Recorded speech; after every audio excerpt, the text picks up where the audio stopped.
CVT UG 2025 में B pharma के लिए एप्लीकेशन फॉर्म भरना चाहते हैं तो आपने सही वीडियो को क्लिक किया है, क्योंकि इस वीडियो में मैं आपको बताने वाला हूं रजिस्ट्रेशन से लेकर फाइनल सबमिट तक की एक एक स्टेप कि कैसे आप सीवीटी यूजी 2025 में बैचलर ऑफ फार्मेसी या कह लीजिए बी फार्मा के लिए जो है एप्लीकेशन फॉर्म को भर सकते हैं। विगत 8 सालों में हजारों बच्चों को यूनिवर्सिटी एंट्रेंस एग्जामिनेशंस में गाइड करके देश के टॉप रेप्यूटेड यूनिवर्सिटीज तक पहुंचाया है। और इस चैनल पे हम लोग आपको यूनिवर्सिटी एंट्रेंस एग्जाम्स की प्रिपरेशन, एडमिशन और काउंसलिंग से रिलेटेड संपूर्ण अपडेट्स को प्रोवाइड करते हैं। तो for all university entrance exam related अगर अपडेट्स के लिए अगर आपने अभी तक इस चैनल को नहीं फॉलो किया तो जरूर से इसको सब्सक्राइब कर लीजिएगा। तो चलिए शुरुआत करते हैं इस वीडियो को। सबसे पहले अगर हम बात करें सीवीटी बी फार्मा की जो एग्जामिनेशंस होगी उसके लिए मुख्यतः अगर हम बात करें तो जो बच्चे साइंस स्ट्रीम से हैं, आइदर वो बायो स्ट्रीम से हैं या मैथमेटिक्स स्ट्रीम से हैं, तो जनरली उन्हीं बच्चों को जो है कंसीडर किया जा रहा है बैचलर ऑफ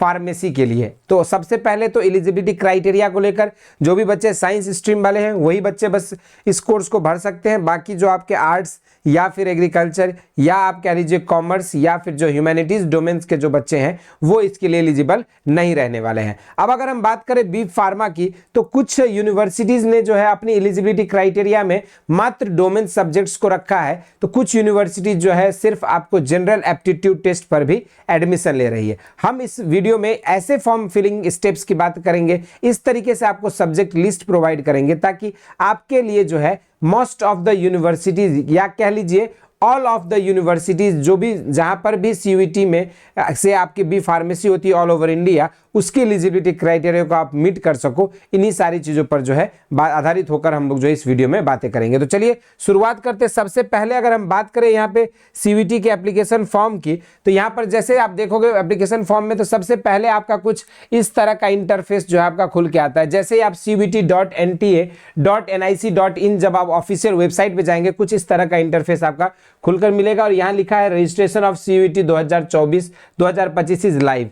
यहाँ पर जाएंगे, फिर आप यहाँ पर रजिस्ट्रेशन पे क्लिक करेंगे तो कुछ इस तरह का इंटरफेस आपको खुलकर मिलेगा, जो कि यहाँ से हम लोग अब इस इंटरफेस के बेसिस पे आगे बढ़ेंगे। यहाँ पे आपको अगर इंफॉर्मेशन बुलेटिन डाउनलोड करनी है आप यहाँ से डाउनलोड कर सकते हैं, नहीं तो फिर जो है आप यहाँ पर जाके न्यू रजिस्ट्रेशन में क्लिक कर सकते हैं। अगर आपने पहले ही रजिस्ट्रेशन का स्टेप पूरा कर लिया है तो यहाँ पे आप लॉगिन पे जाके अपनी आईडी पासवर्ड डाल के लॉगिन करके आगे के फॉर्म भरोगे, नहीं तो फिर अगर आप फ्रेश कैंडिडेट है और अभी तक रजिस्ट्रेशन भी नहीं किया है तो आप यहाँ पर न्यू रजिस्ट्रेशन पे क्लिक करेंगे। न्यू रजिस्ट्रेशन पे क्लिक करने के बाद कुछ इस तरह का इंटरफेस जो है आपके खुल के आएगा। यहाँ पे रजिस्ट्रेशन, एप्लीकेशन फॉर्म और फी पेमेंट करके यहाँ पे दिया रहेगा। इसको करने के बाद नीचे आप जो है yes I read the instructions में आप यहाँ पे टिक करोगे और उसके बाद जो है क्लिक हेयर टू प्रोसीड करोगे। उसी पेज में लास्ट में जब आप आएंगे तो नीचे आपको कुछ इस तरह से I have downloaded the information bulletin, उसमें आपको रेड टिक करना होगा और फिर आप यहाँ पे क्लिक हेयर टू प्रोसीड करेंगे।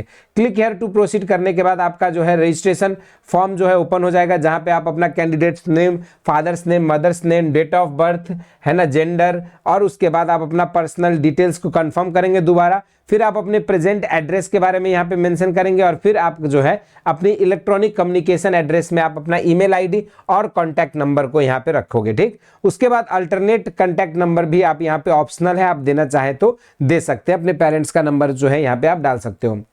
उसके बाद आप यहाँ पे अपना प्रेजेंट एड्रेस के साथ साथ अगर परमानेंट एड्रेस भी सेम है तो यहाँ पे आप टिक कर देंगे तो आपका ऑटोमेटिक ले लेगा। फिर अपना एक आईडी पासवर्ड स्ट्रॉन्ग आप अपना सेव करेंगे और याद करो ये जो कॉन्टैक्ट नंबर है, ईमेल आईडी है, जो आईडी पासवर्ड है, इसको आपको अपने पास संभाल कर रखना है। इतना चीज करने के बाद यहाँ पे आप कैप्चा इंटर करके सबमिट कर देंगे और इसके बाद आपका जो रजिस्ट्रेशन वाला जो स्टेप था वो आपका कंप्लीट हो जाएगा। फिर आप एक बार अपने प्रीव्यू कर लेंगे सारे इन्फॉर्मेशन को। और ये इन्फॉर्मेशन भरते समय एक चीज का खास करके ध्यान में रखिएगा कि यहाँ का जो इन्फॉर्मेशन है ये आप दोबारा चेंज नहीं कर पाओगे, एडिट करते समय भी आपके पास चेंज करने का ऑप्शन नहीं रहेगा। तो इसलिए वाइजली आपको इस स्टेप को भरना है और एक एक डिटेल्स को वेरीफाई करते रहना है। ठीक, एक बार वेरीफाई करने के बाद आप इसको सबमिट रजिस्ट्रेशन फॉर्म कर देंगे और फिर आपका जो है सबमिट रजिस्ट्रेशन फॉर्म करने के बाद कुछ इस तरह का इंटरफेस आपको दिखेगा, जहां पे ऑलरेडी आपने रजिस्टर कॉन्टैक्ट डिटेल्स कंप्लीट कर लिया है। फिर आप अपनी पर्सनल डिटेल्स को जो है यहाँ पे आप फिर क्या करेंगे, रजिस्टर करेंगे। और जब आप पर्सनल डिटेल को रजिस्टर करोगे कुछ इस तरह का इंटरफेस आपकी खुल के आ जाएगी,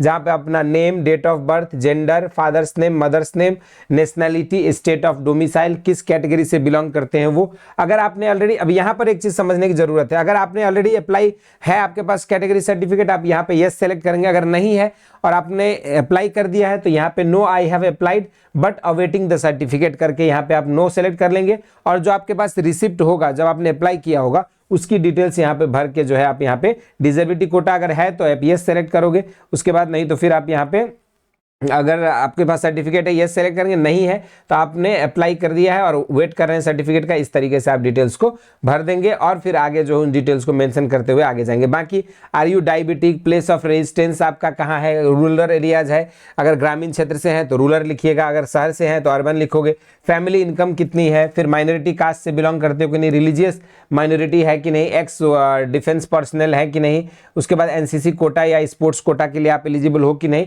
ये सारी चीजें आप पर्सनल डिटेल में भरने के बाद सेव एंड नेक्स्ट कर देंगे। उसके बाद आपका एप्लीकेशन डिटेल जो है यहाँ पे आपका कंप्लीट हो जाएगा, एप्लीकेशन डिटेल पर्सनल डिटेल वाला पार्ट।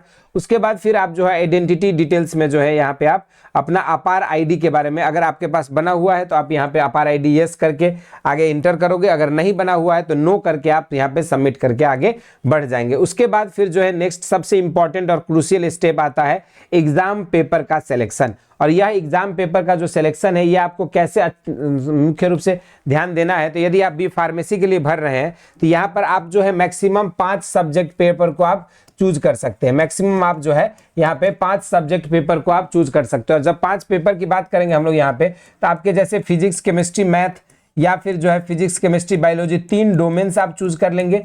3 डोमेन आप यहाँ पे चूज कर लोगे, जो भी आपके 12th में है या जहां से भी जिस भी स्ट्रीम से आप स्टूडेंट हैं, पीसीबी से हैं तो पीसीबी या तो फिर पीसीएम चूज कर लेंगे। और फिर 2 एडिशनल सब्जेक्ट में जो है आप जीएटी और लैंग्वेज में जो है आप इंग्लिश लैंग्वेज को यहाँ पे चूज कर सकते हो। ठीक है, तो इंग्लिश लैंग्वेज इसलिए मैं कह रहा हूँ क्योंकि इंग्लिश लैंग्वेज चूज करने पे आपके पास मैक्सिमम यूनिवर्सिटीज में एलिजिबिलिटी क्राइटेरिया बढ़ जाती है। कई जगह पे क्या होता है, सिर्फ आप जनरल एप्टीट्यूड टेस्ट चूज करने पर मात्र ही आपको एडमिशन मिल जाता है बी फार्मेसी में, तो कहीं पर मात्र डोमेन सब्जेक्ट पर बेसिस पे मिलता है। तो अगर आप ये 5 चीजों का सिलेक्शन कर लेते हैं तो आपके लिए जो है चीजें आसान हो जाएगा। और घबराना नहीं है, ये पांचों चीज फिजिक्स, केमिस्ट्री, मैथ, बायोलॉजी और आपका जनरल एप्टीट्यूड टेस्ट और इंग्लिश लैंग्वेज की ऑलरेडी प्रिपरेशन जो है हम लोग बेसिक शिक्षा ऐप पर हौसला बैच में करा रहे हैं। तो आप इस बैच में जुड़कर भी अपनी प्रिपरेशन कर सकते हो और बेहतर तरीके से और सारे गाइडेंस लेकर जो है आप अपने सीयूईटी में इन 5 सब्जेक्ट से जो है बेहतर मार्क्स को स्कोर कर सकते हैं। इसके बाद जो है जैसे आप यहाँ पे अपने सब्जेक्ट को चूज कर लोगे 5 सब्जेक्ट,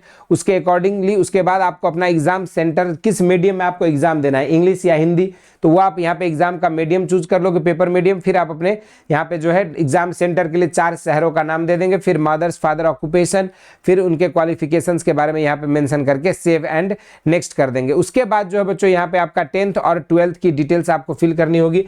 अपनी एडमिट आपका जो 10th बोर्ड कहाँ से किए हैं, कौन से डिस्ट्रिक्ट से, क्या नंबर है, ये सारा चीज जो सीजीपीए टोटल मार्क्स, ये सारा चीज आपको यहाँ पे 10th और 12th की डिटेल्स अपलोड कर देंगे। उसके बाद जो आपका ये कंप्लीट हो जाएगा। फिर अगर एडिशनल इन्फॉर्मेशन आपको जो मांगा गया है ट्विंस से रिलेटेड, उसको आप फिल कर सकते हो। इसके बाद जो है आपका नेक्स्ट आता है आपका एडिशनल डिटेल के बाद इमरजेंसी डिटेल्स, जहाँ पे आप एक अपने एडिशनल पेरेंट्स के जो है कॉन्टैक्ट नंबर और आप जो है ईमेल एड्रेस यहाँ पे डाल के सेव कर सकते हो एडिशनल इन्फॉर्मेशन के तौर पे।